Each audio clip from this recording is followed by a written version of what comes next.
Courage courage தான் எல்லாத்துக்குமே ஒரு பேஸ். கரேஜ் தான் எல்லாத்துக்குமே ஒரு பவர். அப்படிப்பட்ட அந்த பவர் எதிலிருந்து ஆரம்பிக்கிறது தெரியுமா? நம்மள அண்டர் எஸ்டிமேட் பண்ற நேரத்துல, நம்மள ஒரு ஏளனமா பார்க்கிற நேரத்துல, நம்ம யாருன்னு ப்ரூவ் பண்ணி காட்டணும்னு ஒண்ணு தோணும். நம்ம யாருன்னு காட்டணும்னு ஒரு உத்வேகம் ஒண்ணு வரும். அப்படி ப்ரூவ் பண்ற அந்த பாயிண்ட் எதுல இருந்து ஸ்டார்ட் ஆகுது தெரியுமா? எந்த விஷயத்துல நம்மள கிண்டலும் கேலியுமா பேசுறாங்களோ அதே விஷயத்தை வச்சு நம்ம அது ஒரு பாசிட்டிவா மாத்துறதுன்னு ஒண்ணு இருக்குல்ல, அதே விஷயத்தை வச்சு நம்ம அது ஒரு ஃபயரா மாத்துறதுன்னு ஒன்று இருக்குல்ல, அங்கிருந்து தான் அந்த பவரே ஸ்டார்ட் ஆகும். அப்படிப்பட்ட அந்த உண்மையான அந்த பவரை சொல்ற அந்த பாயிண்ட்ல இருந்து ஆரம்பிக்கலாமா? ஏ விஜய், வீட்டை விட்டு வெளியே வா. ஏ விஜய், பணியூர் விட்டு வெளியே வா அப்படின்னு சொல்றவங்களுக்கு என் வீடு எதுன்னு தெரியுமா? முதல்ல என் வீடு எங்க இருக்குனாவது தெரியுமா? என சீண்டி பார்க்கறதா நினைச்சு கிண்டலும் கேலியுமா பேசுறவங்களுக்கு நான் சொல்றேன், இந்த தமிழ்நாடு தமிழ்நாடுன்னு சொல்றாங்களே, அது மத்தவங்களுக்கு வேணா ஸ்டேட்டா இருக்கலாம், ஆனா என்ன பொறுத்த வரைக்கும் என் தாய் நாடான தமிழ்நாடு தான் என் வீடு.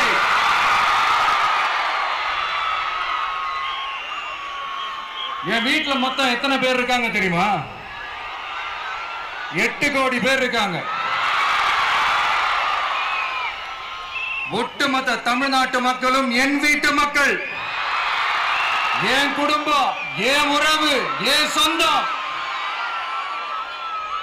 எனக்கு எல்லாமும் கொடுத்த இந்த 8 கோடி சொந்தங்களுக்கு இனிமே எல்லாமுமா கூட நிக்க போறது இந்த விஜய் மட்டும்தான். தமிழ்நாட்டோட முதல் படை வீரனா, தமிழ்நாட்டோட முதல் பாதுகாவலனா அவங்க கூடவே நிக்கணும்ன்றதுதான் என்னுடைய குறிக்கோள். இன்னைக்கு இந்த விஜய், உங்க விஜய் உங்ககிட்ட ஓட்டு கேட்டு மட்டுமே வரல, உங்ககிட்ட நீதி கேட்டும் வந்திருக்கிற. ஆக்சுவலா உங்களுக்காக நீதி கேட்கறதுக்காக தான் நான் அரசியலுக்கே வந்தேன். ஆனா இன்னைக்கு நான் உங்ககிட்ட நீதி கேட்கறதுக்காக வந்திருக்கிறேன். இந்த விஜய் என்னங்க தப்பு பண்ணா? தன்னை நேசிச்ச தன்னுடைய மக்களுக்காக அரசியலுக்கு வந்தா அது ஒரு தப்பா?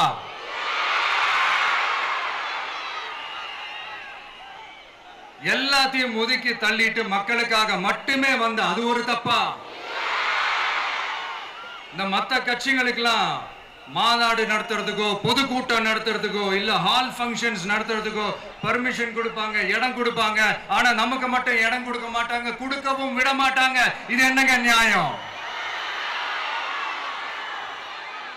நான் போய் மக்களை சந்திக்கிறதுக்கோ இல்ல மக்கள் வந்து என்ன சந்திக்கிறதுக்கோ ஒரு உரிய இடமோ இல்ல உரிய பாதுகாப்போ மத்த கட்சிகளுக்கு எல்லாம் கொடுப்பாங்க. ஆனா எனக்கு கொடுக்க மாட்டாங்க, கொடுக்கவும் விட மாட்டாங்க. இது என்னங்க நியாயம்? இந்த SOPs சொல்லுவாங்க, அதனுடைய ஃபுல் ஃபார்ம் வந்து ஸ்டாண்டர்ட் ஆபரேட்டிங் ப்ரொசீஜர். ஆனா எனக்கு மட்டும் அது ஸ்டாலின் சார் ஆபரேட்டிங் ப்ரொசீஜர். இது என்னங்க நியாயம்? இந்த விஜய் உண்மையானவன்றது உங்க எல்லாருக்குமே தெரியும். நமக்கு எதிராக சதி செய்யறது யாரு, நமக்கு எதிராக சூழ்ச்சி செய்யறது யாரு, நமக்கு எதிராக பழி போடுறது யாரு, யாரெல்லாம் ஒன்னா சேர்ந்து இதெல்லாம் செய்யறாங்கன்றது உங்க எல்லாருக்குமே நல்லா தெரியும். அதனால என்னோட சொந்தங்களாகிய உங்ககிட்ட வந்து நான் நீதி கேட்காம வேற யாருக்கிட்ட தான் போய் கேட்பேன்?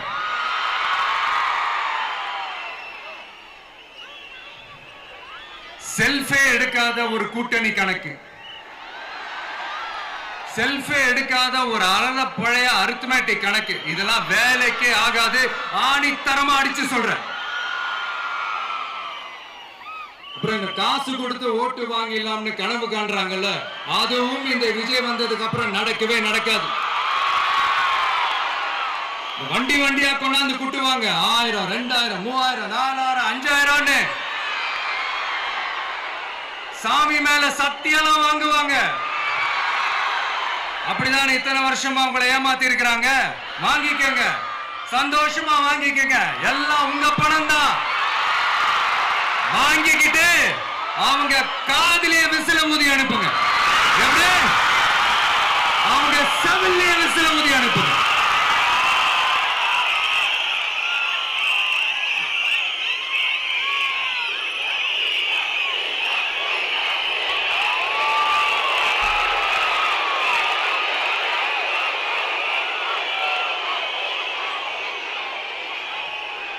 அடுத்து நம்மளுடைய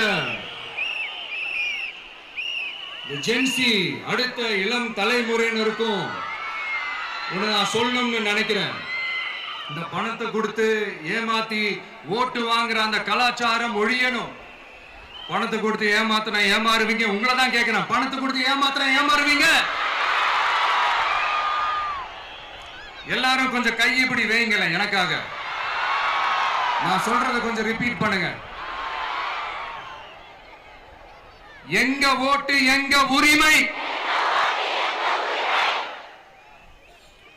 எங்களை யாரும் விலைக்கு வாங்க முடியாது. எங்கள் ஓட்டு விசில் சின்னத்துக்கு தான். வேற யாரையும் நம்பி ஏமாற மாட்டோம். தேங்க்யூ. கேட்டுச்சா சார்? இனிமே நீங்க கொள்ளையடிச்சு வச்சிருக்கிற பணம் எல்லாம் வேஸ்டா போகுது. குப்பையில தான் தூக்கி போடணும். உங்களுடைய இந்த ஊழல் ஆட்சியும் மக்கள் குப்பையில தான் தூக்கி போட போறாங்க. அடுத்து ஒவ்வொரு வீட்டில் இருக்கிற என்னுடைய குட்டி நண்பா நண்பீஸுக்கும் நான் சொல்லணும்னு நினைக்கிறேன். வீட்டுல டிவியில உட்கார்ந்து இந்த பிரச்சார மீட்டிங்லாம் பார்த்துட்டு இருப்பீங்க. உங்களையும் உங்களுடைய ஃபியூச்சரையும் மைண்ட்ல வச்சுக்கிட்டு தான் நாம அரசியலுக்கே வந்திருக்கிறோம். அதனால எனக்காக நீங்க ஒண்ணு செய்யணும். தொடர்ந்து செஞ்சுக்கிட்டு தான் இருக்கிறீங்க. நான் நிறைய கியூட்டான வீடியோஸ்லாம் நான் பார்க்கிறேன். லைக் உங்க அம்மா அப்பா கிட்ட மைக்க நீட்டி யாருக்கு ஓட்டு போடுவீங்கன்னு கேட்டா பின்னாடி இருந்த அந்த பையன், அம்மா விஜய்னு சொல்லுமா, அப்பா விஜய்னு சொல்லுப்பா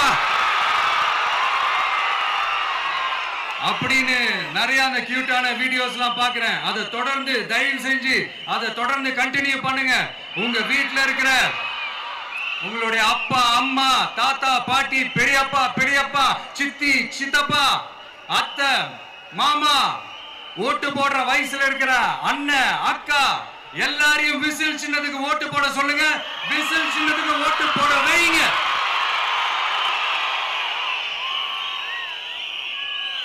இந்த தேர்தல் நெருங்கிற இந்த நேரத்தில் பொலிட்டிக்கலா ஸ்பீக்கிங் டு த பாயிண்ட் ஒரே ஒரு விஷயம் நான் சொல்லணும்.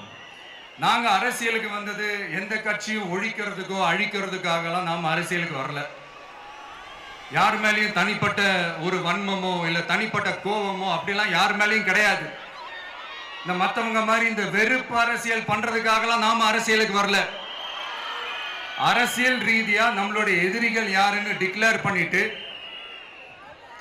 தேர்தலில் நின்று ஜெயிச்சு மக்களுக்காக எங்களுடைய நன்றி கடனை செலுத்துறதுக்காக தான் நாம அரசியலுக்கே வந்திருக்கோம். Just want to make this clear. அவங்கள கேள்வி கேட்கறதுக்கு முன்னாடி அவங்களுடைய இயலாமையை மறைக்கிறதுக்காக இந்த ஏ டீம் பி டீம் இதெல்லாம் கூட சேர்த்துக்கிட்டு ஒரே விஷயத்த சொல்லி அழுவுறாங்கல்ல. என்னன்னு சொல்லி அழுவுறாங்க? அனுபவம் இல்லாதவங்களால எப்படி ஆட்சி அதிகாரத்தை செய்ய முடியும் அப்படின்னு ஒரே விஷயத்த சொல்லி அழுவுறாங்கல்ல. அந்த அழுகைக்கு நாம ஒரு பதிலடி கொடுக்கணும்ல. மக்களே, நான் உங்களையே கேட்கிறேன், தெரியாம தான் கேட்கிறேன். இந்த அனுபவம் அனுபவம் அனுபவம்னு சொல்றாங்களே, அதிகாரத்தை வச்சு மக்கள் பணத்தை கொள்ளையடிச்சதை தாண்டி வேற ஏதாவது கொம்பு முளைச்ச பெரிய அனுபவம் இவங்களுக்கு இருக்குதா?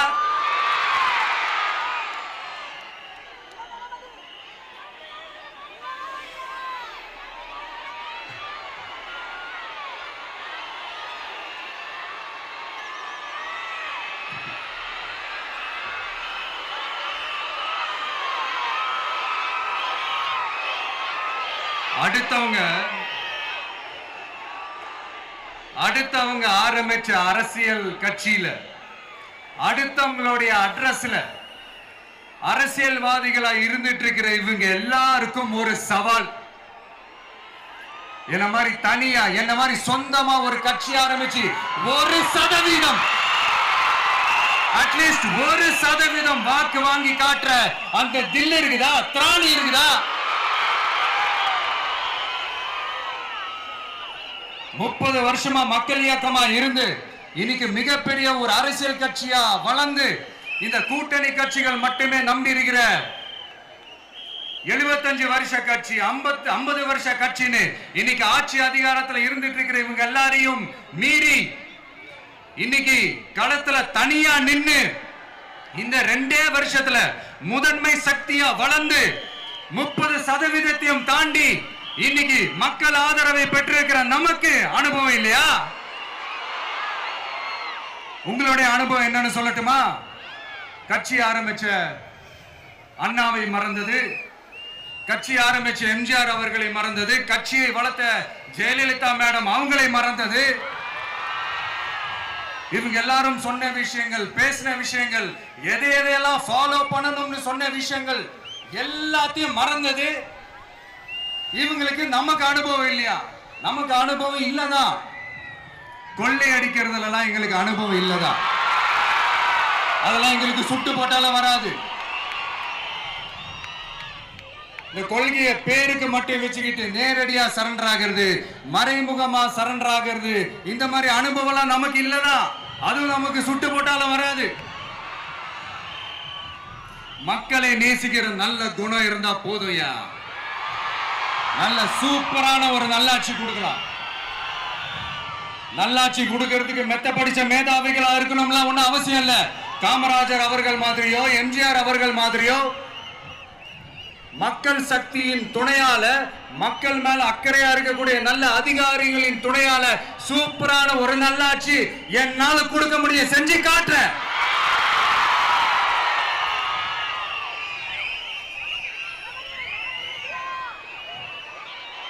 நாலரை வருஷம் ஆச்சு, 4.25 வருஷத்துக்கு மேல ஆகுது. இப்போ ஒவ்வொரு வீட்டு கதவையா தட்டி உங்கள் கனவுகளை சொல்லுங்கள், உங்கள் கனவுகளை சொல்லுங்கள், நாங்கள் அதை நிறைவேற்றி காட்டுறோம். இல்ல, ஸ்டாலின் சாருக்கு மக்கள் சார்பா ஒரு கேள்வி. மக்களுடைய கனவு என்னன்னு உங்களுக்கு தெரியுமா சார்? அது சரி, அவங்க என்ன நினைக்கிறாங்கன்னு உங்களுக்கு தெரியாது, அதுக்கப்புறம் எப்படி அவங்க கனவுகளை பத்தி உங்களுக்கு தெரியும். மக்களோட கனவு என்னன்னு நான் சொல்லட்டுமா சார்?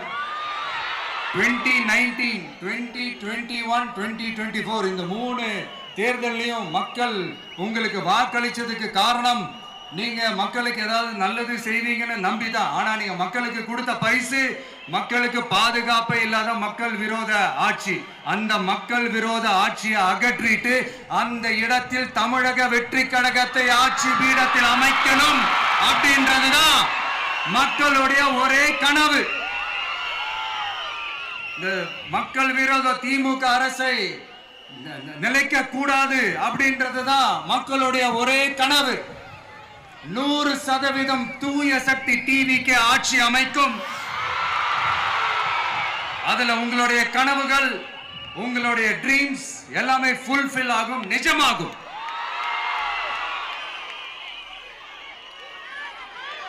தமிழ்நாடு எப்பவுமே டெல்லிக்கு அவுட் ஆஃப் கண்ட்ரோல் அப்படின்ட்டு ஸ்டாலின் சார் அடிக்கடி சொல்லுவாங்க.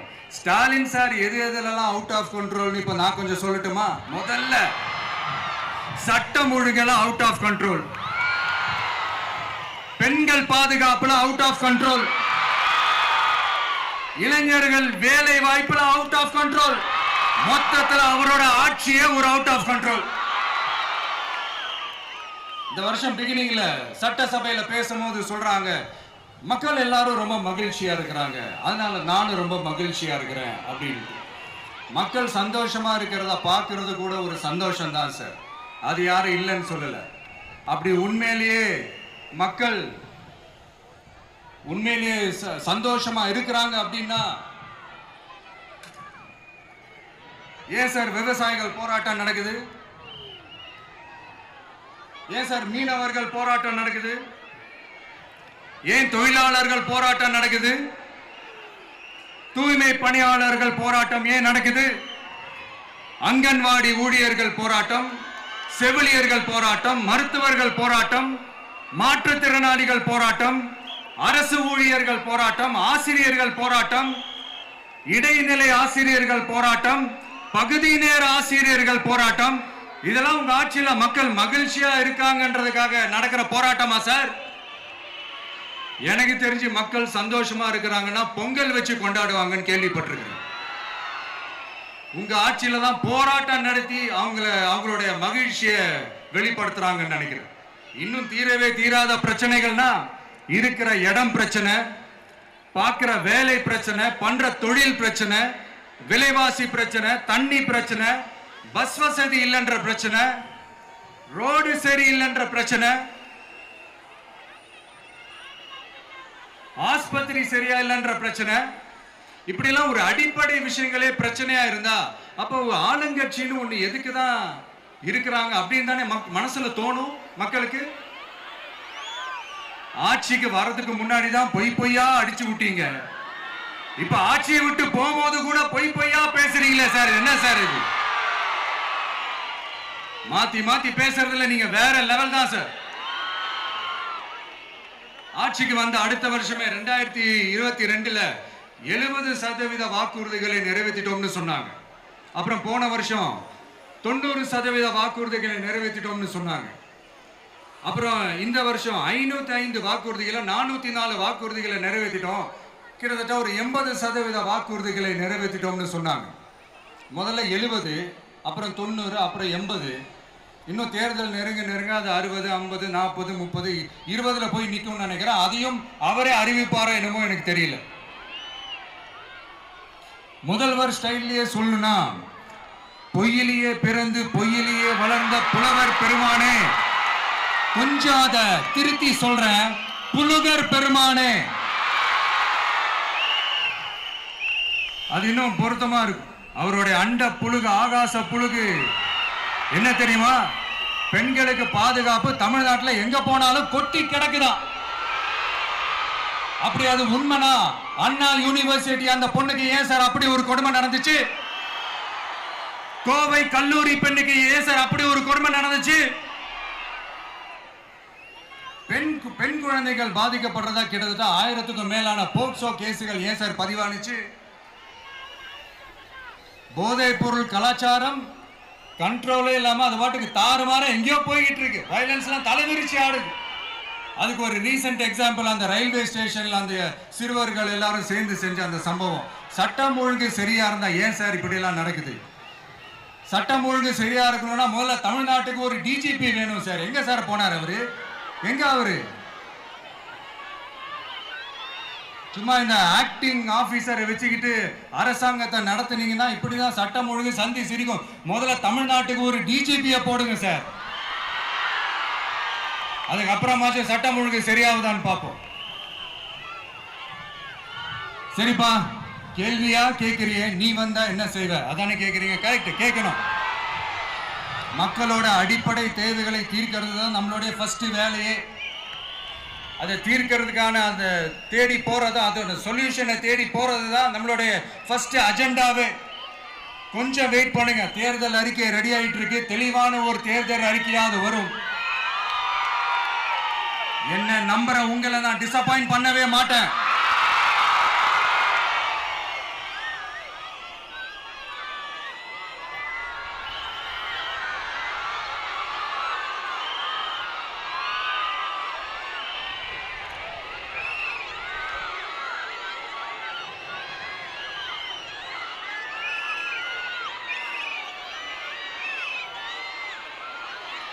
இந்த சும்மா ஆட்சிக்கு வரணும்ன்றதுக்காக இந்த நடைமுறைக்கு சாத்தியமே இல்லாத இந்த மாதிரி விஷயங்கள் எல்லாம், வாக்குறுதிகளை நான் என்னைக்குமே கொடுக்கவே மாட்டேன். அதே மாதிரி ஆட்சிக்கு வந்ததுக்கு அப்புறம் கூட அவங்க அது தரல, இவங்க இது தரல அப்படின்லாம் பம்மிக்கிட்டு இல்லாம உங்களுக்காக எந்த எக்ஸ்ட்ரீமுக்கும் போய் நான் போராடவும் தயாரா இருக்கிறேன். அதனால நான் மறுபடியும் இதை நான் ரிப்பீட் பண்றேன். இவ்வளவு நாள் இதை நான் மட்டும் தான் சொல்லிக்கிட்டு இருந்தேன். இப்ப களமே சொல்லுது, ரெண்டே ரெண்டு பேருக்கு நடுவுல தான் போட்டியே. ஒண்ணு இன்னொன்னு தூய சக்தி டிவிக்கு, இன்னொன்னு தீய சக்தி DMK.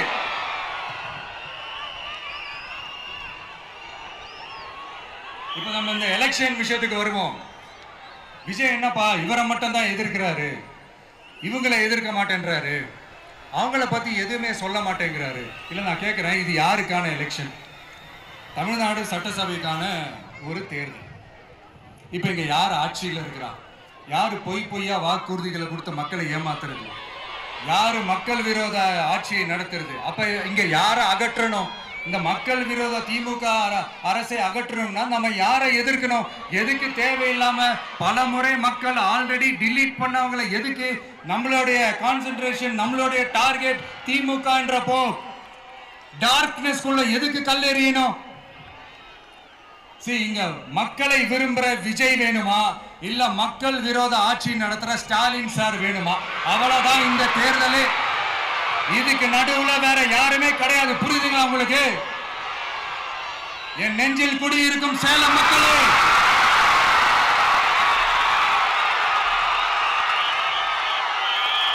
One last simple question, Vijaya நம்புறீங்களா ஸ்டாலின் சார நம்புறீங்களா?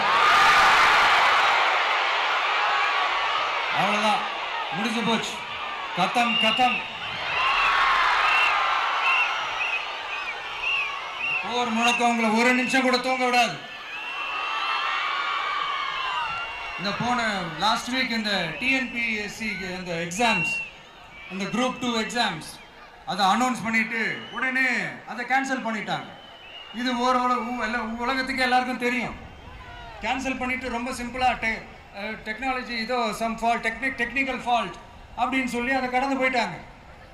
இத்தனை வருஷமா ராத்திரி பகலமா கஷ்டப்பட்டு படிச்சு எப்படியாவது நமக்கு அந்த வேலை கிடைக்காதான்னு அந்த எக்ஸாம்ஸை ஃபேஸ் பண்ண வந்த நம்மளுடைய தம்பி தங்கைகள் எவ்வளவு ஒரு மன உளைச்சலுக்கு ஆளாயிருப்பாங்க. அதை யாராவது யோசிச்சு பார்த்தீங்களா? ஒரு எக்ஸாம்ஸை ஒழுங்கா நடத்த தெரியல, இதுல உலக நாடுகளோட போட்டி போடுறாங்களாம். நம்மளுடைய தம்பி தங்கைகள், நம்ம அம்மா அப்பா கிட்ட சொல்லுங்க, யாரும் தைரியம், எல்லாரும் தைரியமா இருங்க. வரப்போறது உங்க ஆட்சி, நம்ம ஆட்சி.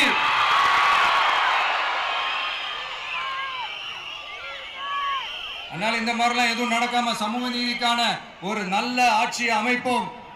இளைஞர்களின் வேலை வாய்ப்புகளை மனசுல வச்சுக்கிட்டு டிரான்ஸ்பரண்டா அதுக்கான ஒரு தீர்வை காணுவோம். நான் விக்கிரவாண்டி மாநாட்டில் பேசும்போது ஒரு பொலிட்டிக்கல் பாம் ஒன்னு சொன்ன ஞாபகம் இருக்கா? ஆட்சியிலையும் பங்கு, அதிகாரத்திலையும் பங்குன்னு ஒன்னு சொன்னேன். இப்போ அந்த பொலிட்டிக்கல் பாம் எல்லா கூட்டணியிலையும் வெடிச்சுக்கிட்டு இருக்கு, தாறுமாற வெடிச்சுக்கிட்டு இருக்கு. ஸ்டாலின் சார்லாம் பதறாரு, ஆட்சி அதிகாரத்துல பங்கெல்லாம் தமிழ்நாட்டில் ஒத்து வராது அப்படின்னு சொல்றாரு. அவங்கள பொறுத்த வரைக்கும் ஜெயிக்கிறதுக்காக மட்டும்தான் கூட்டணி, மற்ற எல்லாத்துக்குமே அவங்க தனி அணி, அவங்க மட்டுமே ஒரே அணி. வெல்வோம் ஒன்றாக, ஆனா வரும் வெல்த் எல்லாம் பார்ப்போம் தனியாக. அந்த வெல்வோம் ஒன்றாக என்றது இதுதான் அந்த சீக்கிரட்டே. புரிய வேண்டியவங்களுக்கு நல்லா புரியும் நினைக்கிறேன். உங்களோட நான் இருக்கேன், நம்மளோட நம்ம மக்கள் இருக்காங்க. இதுக்கு மேல என்ன வேணும்? கான்பிடென்டா இருங்க, நல்லதே நடக்கும், வெற்றி நிச்சயம். மீண்டும் சந்திக்கும் வரை நன்றி, வணக்கம்.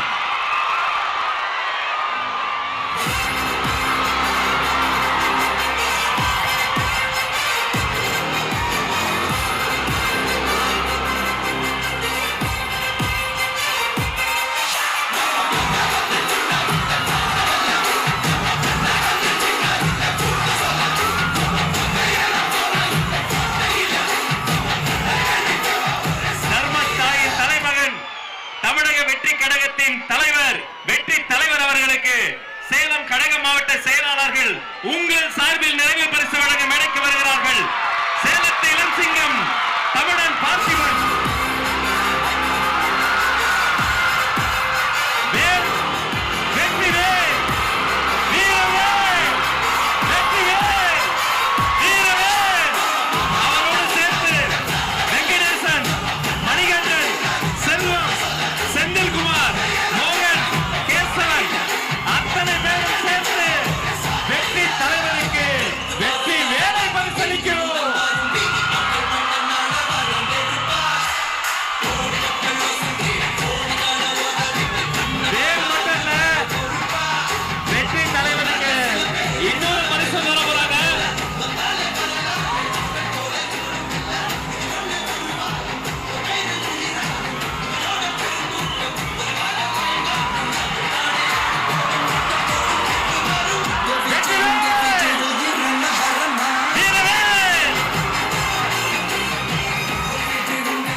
நாட்டு மக்களையும் என் கழக தலைவரையும் காப்பாற்றுவதற்காக இந்த வீரமே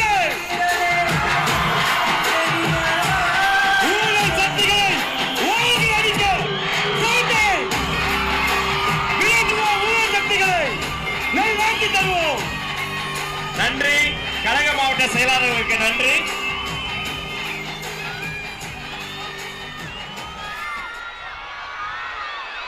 மாவட்ட செயலாளர்களுக்கு நன்றி. தமிழக வெற்றி கழகத்தின் கொள்கை பொதுச் செயலாளர் டாக்டர் KG அருண்ராஜ் IRS அவர்கள்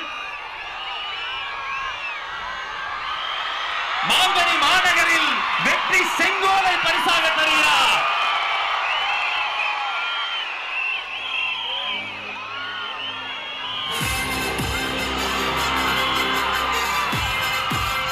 அந்த வெள்ளி செங்கோலோடு சேர்த்து மக்களின் சார்பில் மாங்கனி மாநகரில் மாவட்ட கழக செயலாளர் மக்கள் சார்பில் பொன்னிற செங்கோலையும் தருகிறார். இரட்டை செங்கோல், இரட்டை போர் யானை போல் இரட்டை செங்கோல்.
தோழர்களுக்காக அவர்கள் தொழுகை செய்வதற்கான அரங்கமும் ஏற்பாடு செய்யப்பட்டிருக்கிறது. இத்தனை நேரம் பொறுமை காத்து எங்களோடு இணைந்திருந்த அத்தனை சொந்தங்களுக்கும் நன்றி. நன்றி. வெற்றி. வணக்கம்.